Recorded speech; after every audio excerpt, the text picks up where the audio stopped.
বিএনপির মনোনয়নকে ঘিরে যখন তীব্র টানাপোড়েন, দ্বন্দ্ব আর অস্বস্তিকর প্রতিযোগিতা দেখা যাচ্ছে, তখনই একাদশ জাতীয় নির্বাচনে দেশের সর্বকনিষ্ঠ প্রার্থী হিসেবে আলোচনায় আসছেন ডক্টর সানসিলা জেবরিন প্রিয়াঙ্কা। এবারও বিএনপির মনোনয়ন পেয়ে দাপটের সঙ্গে মাঠে নেমেছেন তিনি। ১৯৯৩ সালের ২২ জুন জন্ম নেওয়া মাত্র ৩০ ছুঁই বয়সী চিকিৎসক ইতিমধ্যেই জেলার রাজনীতিতে তৈরি করেছে এক চমকপ্রদ আলোড়ন।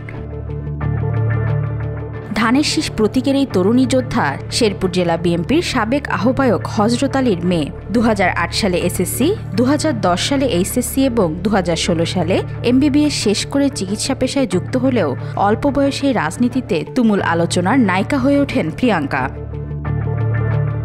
২০১৮ সালের নির্বাচন প্রিয়াঙ্কার জন্য ছিল এক দুঃসাহসিক অধ্যায়। কারাবন্দী বাবার স্থলাভিষিক্ত হয়ে যখন তিনি প্রথম ধানের শীষ নিয়ে রাজপথে নামেন, তখনই শেরপুরের রাজনীতিতে নেমেছিল ঝড়। মাত্র দুপুর ১২টার মধ্যেই ৩৫,০০০ ভোট পাওয়ার পরেও কারচুপির প্রতিবাদে ভোট থেকে সরে দাঁড়ানোর সেই সিদ্ধান্ত তাকে সারা দেশে আলোচনার কেন্দ্রবিন্দুতে নিয়ে আসে।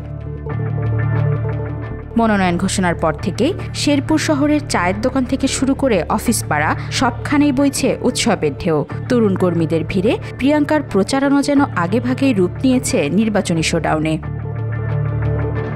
বিএনপির ভেতর প্রতিযোগিতা ছিল স্বাভাবিক, তবে প্রিয়াঙ্কা সকলকে একসঙ্গে কাজ করার আহ্বান জানিয়ে বলেন, আমি বিশ্বাস করি সব প্রার্থী দলকে মন থেকে ভালোবাসেন। এবার সবাই মিলে ধানের শীষকে বিজয়ী করব। শেরপুর হবে আলোচনার কেন্দ্রবিন্দু।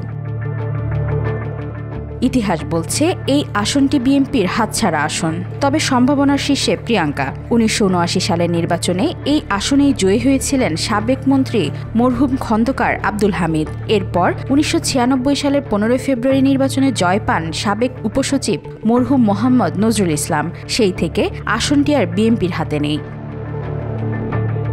কিন্তু এবার শেরপুরের রাজনীতিতে যে তরঙ্গ তৈরি হয়েছে তা বলছে ডক্টর সানসিলা জেবরিন প্রিয়াঙ্কাই হতে পারে বহু বছরের খরা কাটানোর নায়ক। ওয়াহিদা পারভীন, আজকাল।